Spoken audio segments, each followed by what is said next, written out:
So guys, we are going to play a different Our Lives.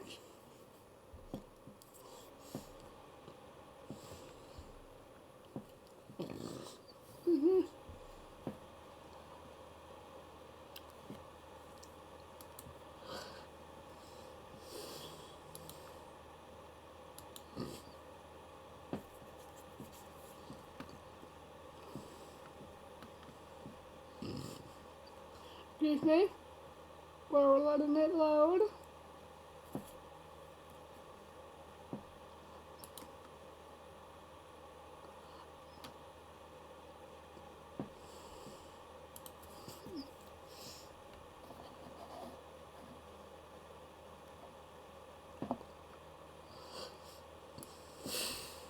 Oh wait, oops.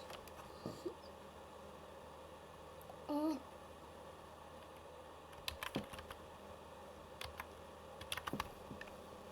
Lives. Well, it's loading.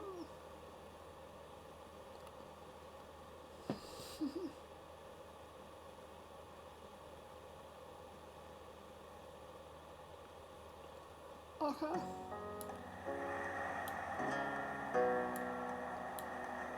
This is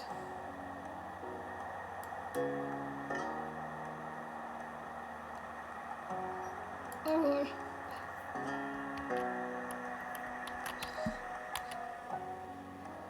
Oh no, I just closed C. But okay.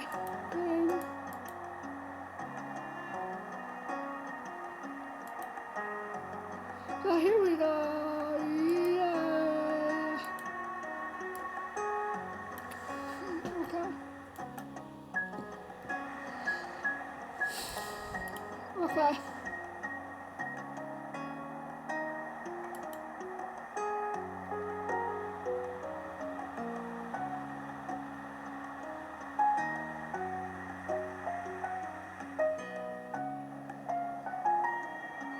Okay.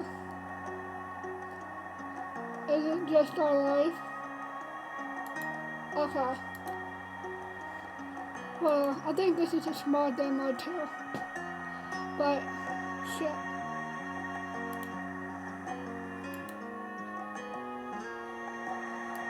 Is it here? Okay. So let's get to it. The file. Oh, look at that. Okay. Welcome to Our Life, beginning and always. There are various ways you can customize. Step, step, step, step, step.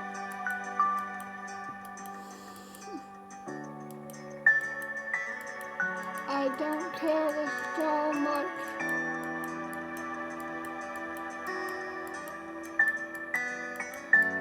I don't care of all this.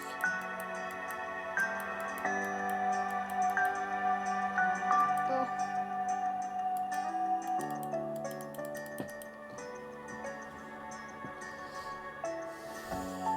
Okay. Oh, they're so cute.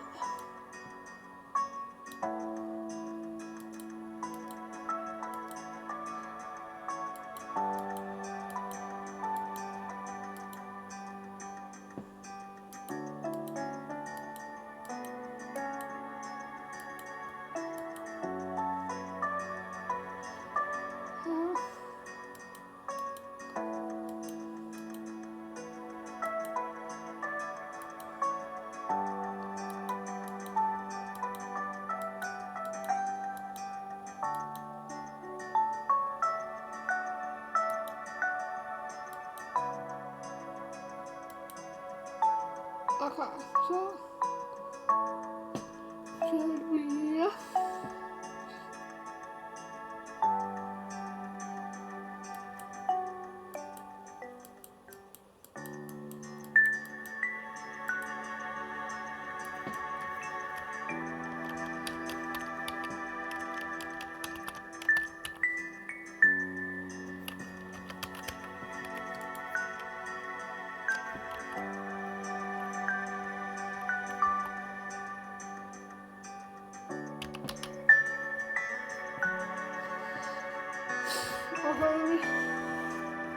back up some before I start doing it.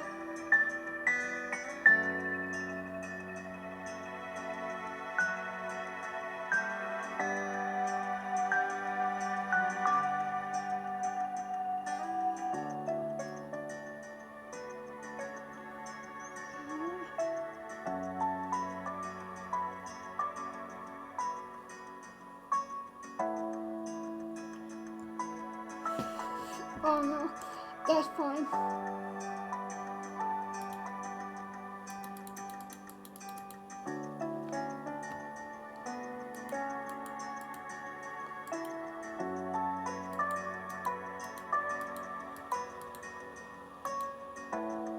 Okay. Okay. There. Uh-huh. No.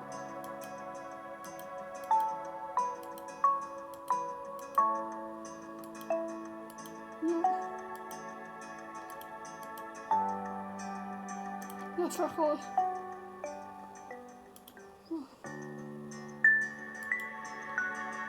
No glasses.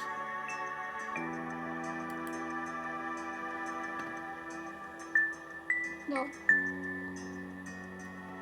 Bushes.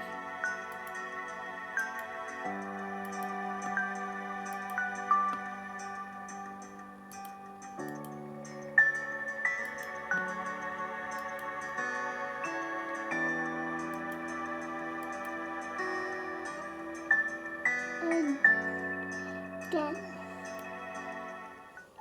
Dave.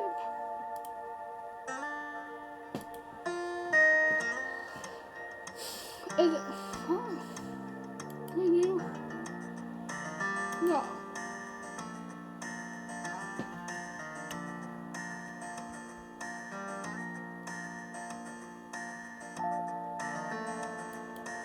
Okay, I already saved it, so it's fine. Good.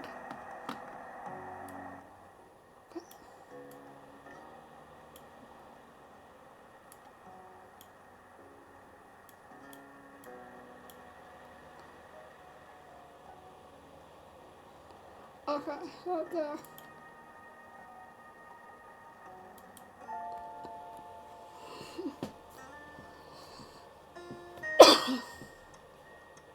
Hold on, let's see if. Okay, good.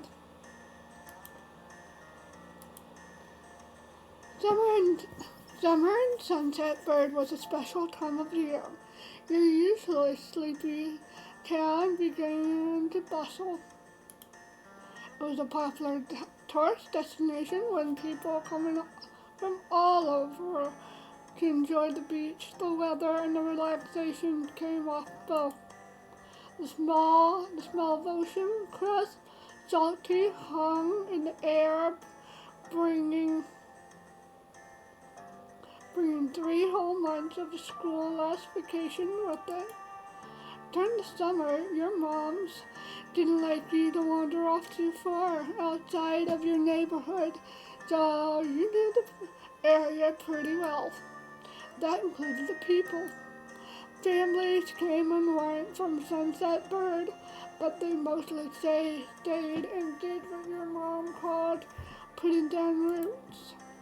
They built businesses, they got to know each other, and they definitely said hello to the nice young kids who waved when passing their store.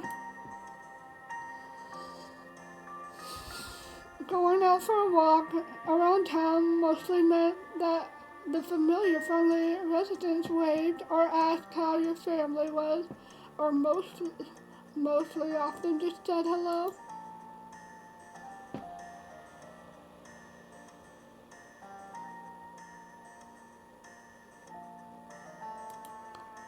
You enjoyed learning all about where they were visiting from and hoped to visit those places one day.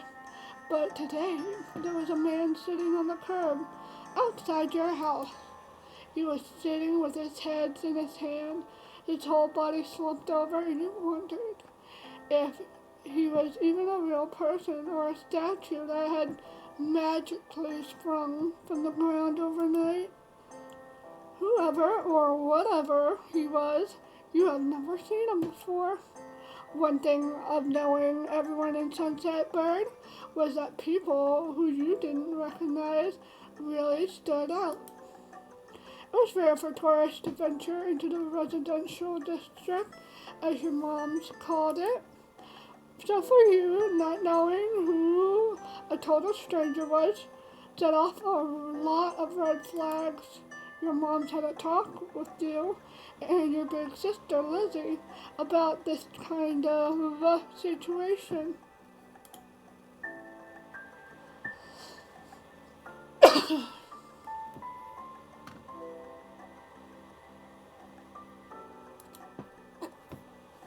You weren't sure about this man yet. You're pretty interested. You slow down, your eyes remained fixed on that man, and there was a split second when your eyes met. You knew he was aware that he wasn't alone on the street anymore. Hey! You raised your eyebrows at the shout. Did he want something? Is that why he was here? The man stood up and started making his way towards you. Oh no!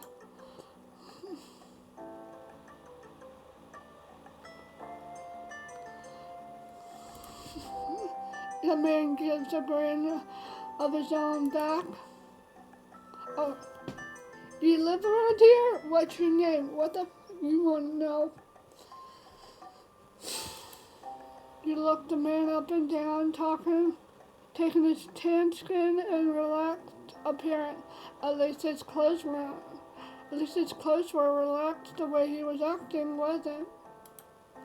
He had sharks on his shorts and a stingray tattoo. You wondered if he was obsessed with the ocean or something. While you made your assessment, he looked at you expectantly, waiting for you to answer his question.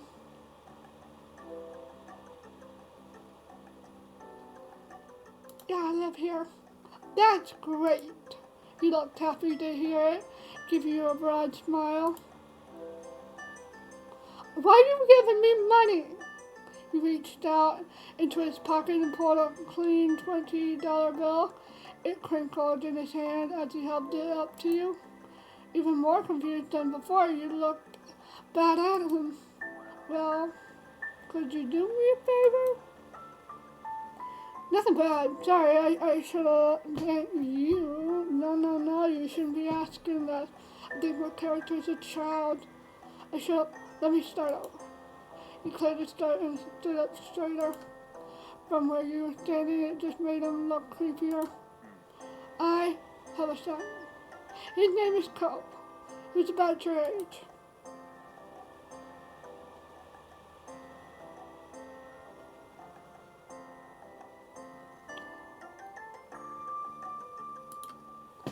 But definitely the kind of name someone like this guy would give their kid. We just moved in across the street, see? He gestured towards the house that's been empty for a year, his watch catching the late afternoon sunlight and reflection of the walls. A gigantic for sale sign was finally gone. You must be Destiny Ask, right? I met your moms earlier. They told me you were 8, just like him. So, shook his $20 bill to bring you back to your attention. Yeah, that's not a way to do it, dude. A hopeful smile tilting his lip around the corner. Can you try to be friends with this boy? Yeah, that's... No. I'm gonna tell him. Let's give him a chance and then you can keep this. He's a good kid. You'll like him. You can't pay people or he's gonna find out and then feel like really shitty. But you gotta keep it a secret too, okay? It wouldn't be friendly to say his dad sent you.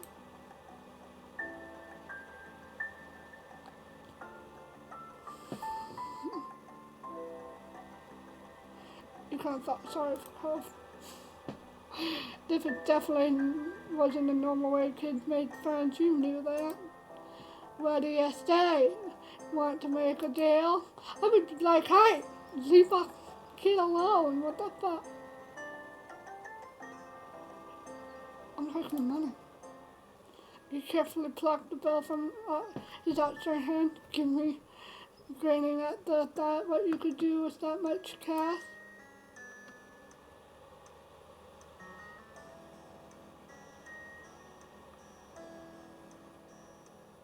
There's a cute stuffed animal. I was going to be able to come home with you, and that was just a start. The sky was limited with that kind of amount. The man smiled at you, his eyes crinkled at the side of as he did. Great, that's great. I'll bring him by tomorrow. I'm gonna be a piece of shit, Tom. Just kidding. I wanted him to meet and greet with other neighbors today, but well, I don't know where he's going off to. Wow, you're a shitty ass dad. He laughed when he said that, but the way his face looked at you, thought he actually wanted to cry. If you see him, tell him to come home. He's got a pink cap, glasses, and you can't miss it.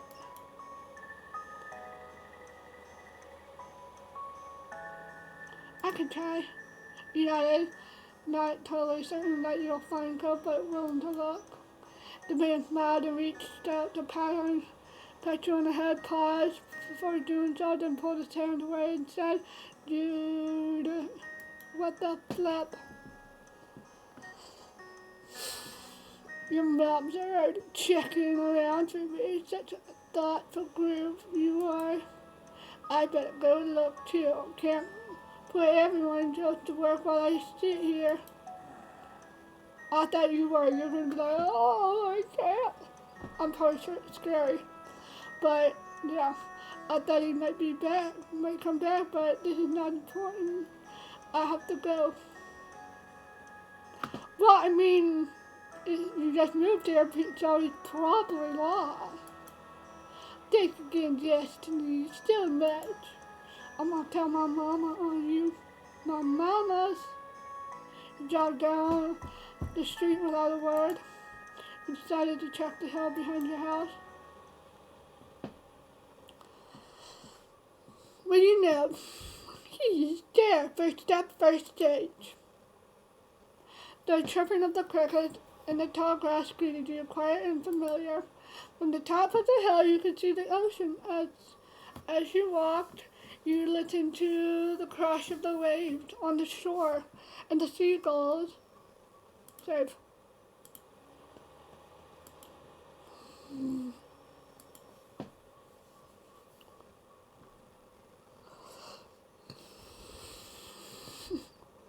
Seagulls squawking as they settled down for the night.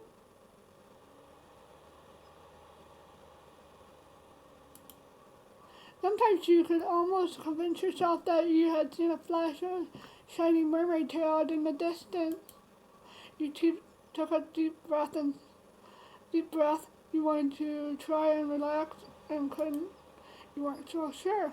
But something tells you you weren't alone, so you glanced around. There was a boy sitting on the top of the hill. Did his mother have that hair? Or did they adopt him? Almost completely hidden within the long grass and the white flowers surrounding him. His head was buried into his knees, staring ahead of himself. Let me guess, he got bullied so much. Luckily, he only had a broken arm. But they moved. For whatever reason, probably just he wasn't paying attention. He hadn't noticed you yet. You watched him for a minute longer, feeling a bit like you found a deer in the wild. The deer in there didn't have green hair, but this new boy did. You watch as it fluttered softly around his face in the breeze.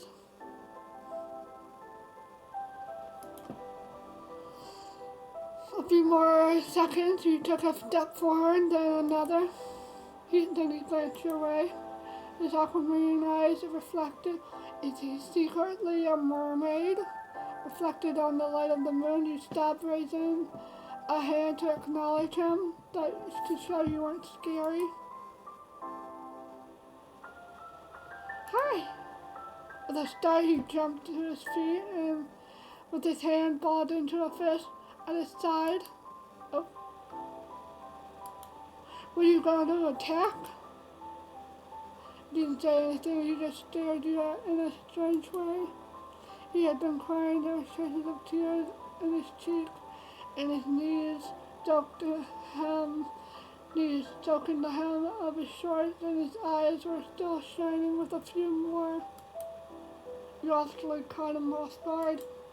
His pink cast seemed to glow in the twilight, though when he caught you staring at it, he hid his arm behind his back. Even the man earlier, you said, stuck out to you. Cove? Ah? His eyes wide, he stared at you. How did you know that? You touched the money in your pocket, feeling it crinkle beneath your fingertips. I met your dad. Oh, so is this your heel? You gestured with the uninjured arm to the patch of grass surrounding you, his face falling at the prospect. I can leave if that's...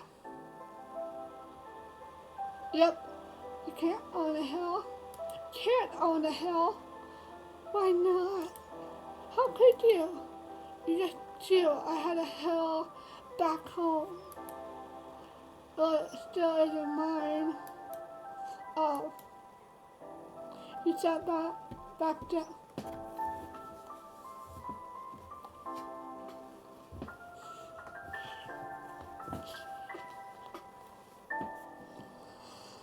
He sat back down with a thump, resting his chin on his knees again. Curious about the stranger and the new boy, with odd dad, you sat out on the patch of grass next to him. The pure white flower that covered this hill rocked back and forth gently as the stars twinkled above. The way that they dotted the sky made them seem like flowers too. The night wind was cool as it traveled over the ocean and up the hill, chasing away the heat from this afternoon sun. Why are you here? The quiet hiccup escaped Cove as soon as you asked that question, almost like they never stopped, his tears starting up again with a vengeance. My parents, they don't want to live together with me anymore. Tears fell fast and heavy over his flushed cheek, digging his dark lashes. My mom made my dad leave and he took me with them, and now we have a house here and I want to go home. The outburst took you off guard. By the time he was done wailing, Cove's chest was heaving with exhaustion. He sniffled and removed his glasses, wiping out his eyes with the back of his hand before he put them back on again. I hate this place. I want my real life back. I want my mom. Ooh, did he kidnap you?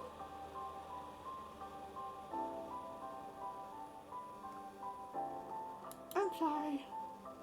He slipped his hand underneath his glasses and pressed his fingers against his eyelids. Cove wound himself up again for another long cry fit. You felt bad for him being forced to come here with no choice. You couldn't imagine what it'd feel like to live with only one of your moms, but it must be pretty hard. From the way off distance, you heard your parents. Destiny! Cove! Kids, where did you go? Cove looked at you, tears still clinging to his chest. Don't tell him we're here. Why the fuck not? I don't want to go back to the house. I want to go home. Well, you can't. What you can do?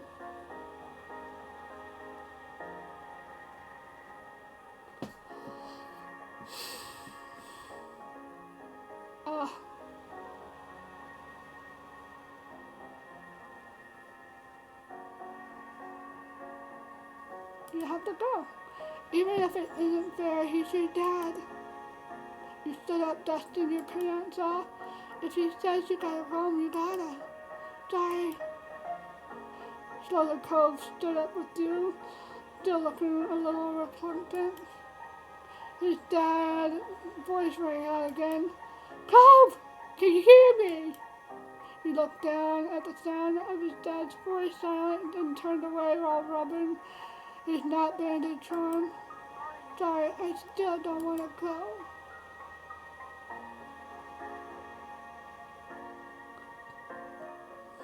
I can try to convince him.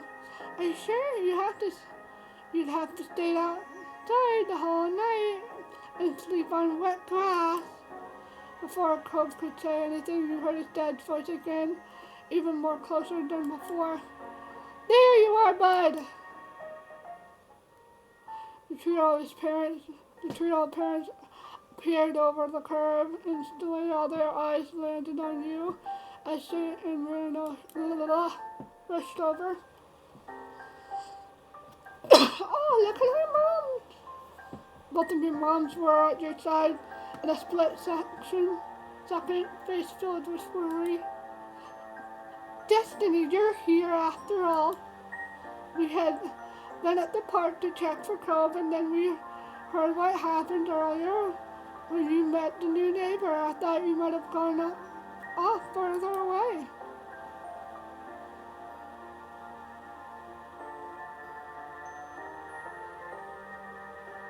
Now we were sitting in the grass. Thank God you're both fine. Were you two having fun out here? Oh wait, were you two having fun out here?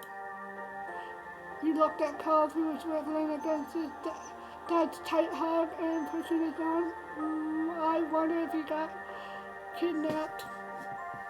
Just like taken. A feeling of it.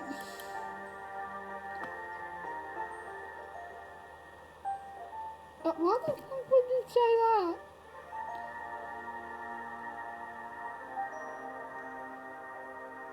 He shrugged. He's new here. It was okay. Then let him go of his squirming, scowling son. Cove Dad's turned to the three of you. Thank you very much for finding him. I really don't know this neighborhood.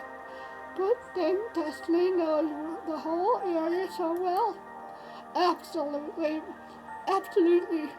We should be getting home now. It's been a long day for us. Say goodbye, Cove. Bye. The two of them walked off into the darkness, heading towards the neighborhood. You watched as Cove's bright pink cast until it disappeared.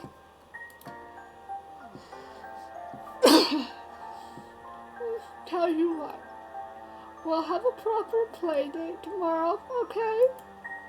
Your new friend's dad wanted him to bring him to see you and Lizzie.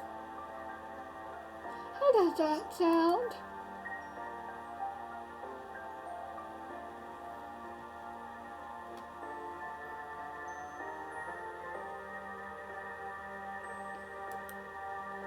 Both of your moms laughed, the sound of overlapping into warm, familiar chorus. Mommy put her arms around your shoulder and led you towards the path.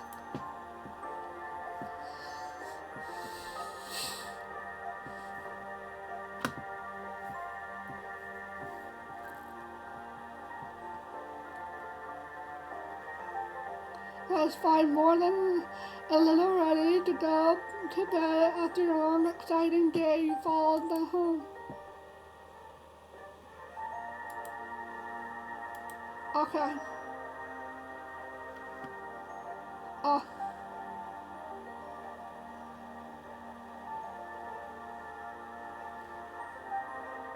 Different. Comfort. Relax. Direct. No. Relax and different. Yes. Save. Okay, that's that. Okay. Earlier the next morning, you were poking at your food, eating it slowly. Your sister Lizzie had run out earlier to go play, but you stayed put. Just today, just like your mom had promised, Cove was coming over to hang out. Whee! Oh, the mama looks like she's so happy. Excited to see your friend today, Destiny? Maybe we can become friends? Okay. With that said, are you done with your breakfast?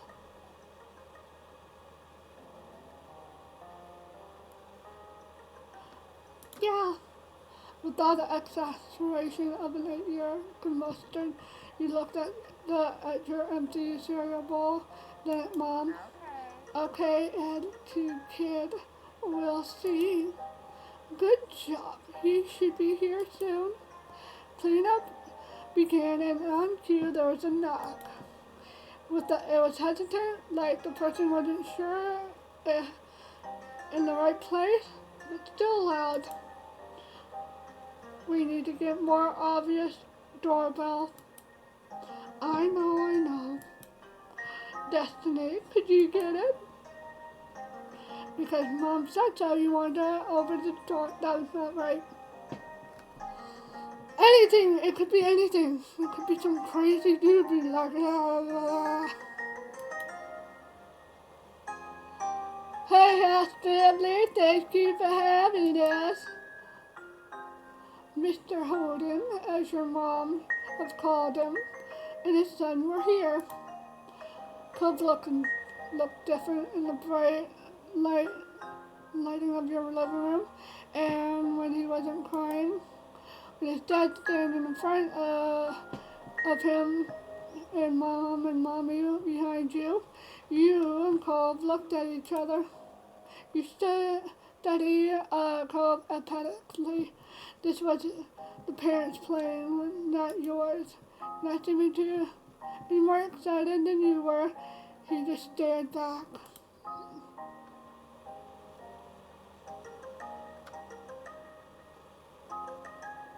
Crystal Bean, do you want to go play in your room, Destiny? Sure. Come on, it's upstairs. Okay. Let us know if you need anything, you two.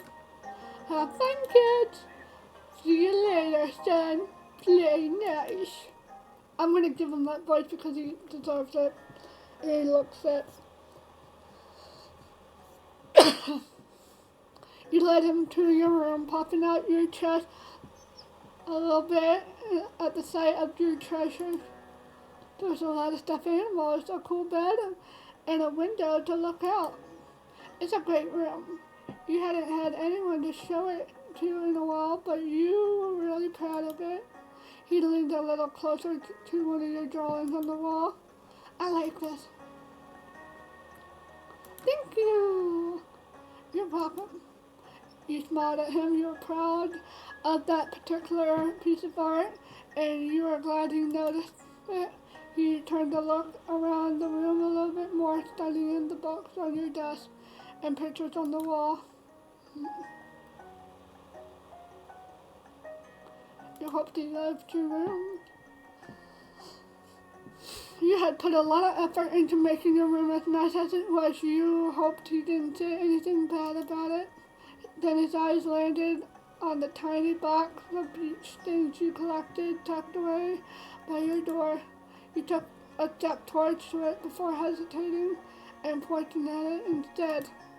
What's that? Oh, a heart of stuff I found on the beach.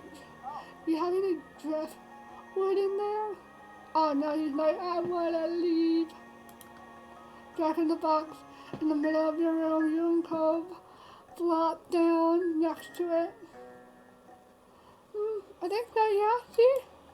You get the piece at the bottom, still covered with specks of sand. Neat. This is a good collection. You get a sense from his tone that he wasn't just saying it to be nice or to be shallow. He actually meant it. Who the hell is Shallow? Oh, right. I almost forgot. Shallow is going to be here today. Shallow? Lizzie's friend. Or like her #1 fan, I guess. Do I have to see him? It should be okay. I mean, he's Lizzie's friend, not mine. But you should know. Come on, check out my shell some more. I found this under a piece of seaweed that had been washed ashore.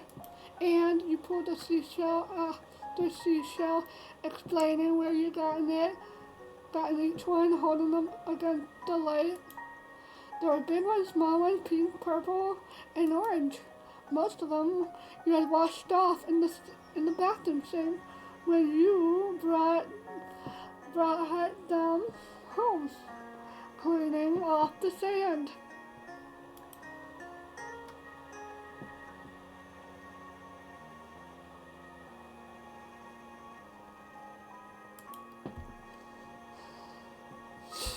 You had a whole picture book dedicated to these different shells and sea life. You learned a lot by flipping through its pages. Apparently fascinated either by the stories and by the shells themselves. Cove listened to what looked like a full force of his attention. With a new experience to be the center of such dedication focus, even if it was only directed at the shells. Kids, come round to the living room. You could tell the idea was making him unhappy, but his mom, Mommy wasn't giving you much of a chance to hang out. Cove hasn't been like this meeting you. You guessed it was because you think you found each other by accident, not that the parents had made it happen. Mr. Holden must be right that time. Cove, his dad was part of. Mr. Holden must be right that Cove, his dad was part of. That would be a bad idea. I don't get that. Before you knew it, you both had been escorted downstairs, deposited in the living room, ready to Charlotte's visit. The two of you sat down side by side on the floor in your home's entryway. I brought the box of shells. I want to keep looking at them. Okay, be careful. I will. You weren't sure if you could trust someone else with your treasure set, but so you stayed next to him while he opened the lid and peered inside. Cove reached in and pulled out a big orange shell. Oh, like he hadn't spoke out loud yet. He turned to you and held it up, his eyes shining. I think this is the best of them. Look like buck teeth.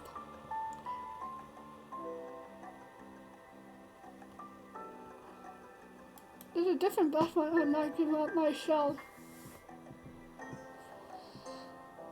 You reached into the box to take out the one you preferred. Cove looked on with interest. The two of you were still sitting on the floor looking through your collection of the beach findings when the doorbell finally rang. Cove jumped, startled by the sound. Since the person hadn't knocked, he figured it was probably Shiloh. He knew where to look for that. Lizzie's friend. You nodded, but that didn't seem to make Cove feel better. It was obvious that Cove didn't hide his feelings well. You could tell what he was thinking right away. This isn't a good idea. It'll be alright. He's here, and we can't tell him to leave. He's at our only doorstep. If you go upstairs, he'll find you. Cove glanced around the room, his eyes wide, and finally paused with the gaze locked onto the back of the house. I can go out the window. He was already walking towards it. Scrambling to think of something to say, he stepped forward, then paused.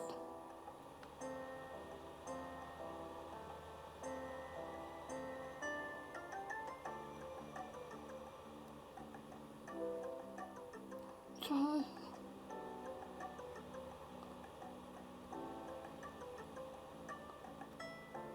Please don't get hurt. I'm worried. What if something happens? The distance from the first floor living room window wasn't far, but you could tell it made Cove nervous anyway. He touched the cast on his arm. The wind had clearly released from his sails. I don't want to break any more bones. I don't think anyone wants to. Yeah, but I don't want to see him. I don't know him. Well, how do you know? You can't be like that. You encourage him. Hey, if you have a hard time with them, I'll tell him to leave. Is that okay? Okay. Charlotte poked his head into the living room. It was impossible for sure if he heard what you guys were saying or not, but you guessed he had. Oh God. Hi, Daphne. And hi, Cove. Cove shot at you with an uneasy glance. Calm down. Hi. I'm Charlotte. It's nice to meet you. Yeah. You have a lot of freckles. Rude. Ah, great idea. What are you guys doing? We're looking at shells. Awesome. Can I do it too? Cove shrugged and looked back at your beach findings. What about that one? The plans for the afternoon, at least as far as you were concerned, was to sit and look at the beach things for some more. You weren't really in the mood to do much of anything else. Hey, check this scallop shell I found. Cool, right? It's a pretty color, kind of like my cast. The beautiful glittery pink did look a little bit like a wrap around his arm. Pink is a nice color. Okay. Is it your favorite? Not really. What is? Maybe green and blue, or it might be yellow. Oh, those are all cool, I guess.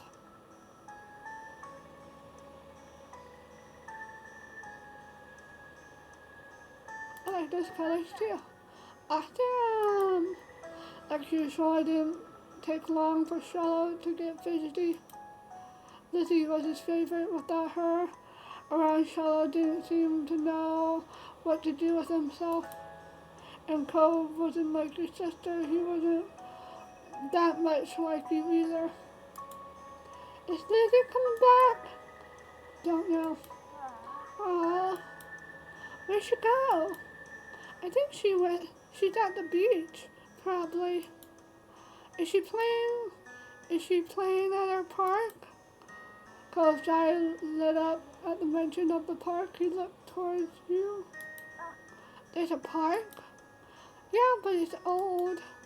Can you show me? Show me? I want to go. He started to get up before he had even answered. Charlotte jumped beside him in excitement. Right? You do that. You do too, right?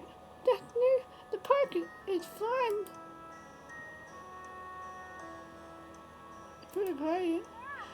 Yeah, it's right at the beach, so there's a lot of fun things to do and lots of sand. It even has a jungle gym and a bunch of swings. That sounds like it would be cool. So, are we going to find Lizzie? I don't know. I never really wanted to see her. I just wanted to check out the park out. Damn rude. Addressed without any direction, Charlotte turned to you. Okay. He perked up. Both boys wanted to go. It was only fair. After getting all his butts, do you you didn't tell your mom. After getting permission from your mom, the three of you were ready to head out. It was a short walk to the park. Lizzie had convinced her mom that it was so short she should always be allowed to walk there by herself. Okay, we're gonna save.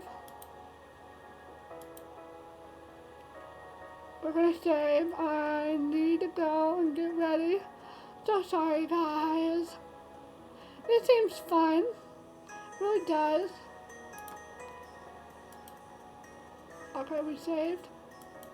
So I am going to go.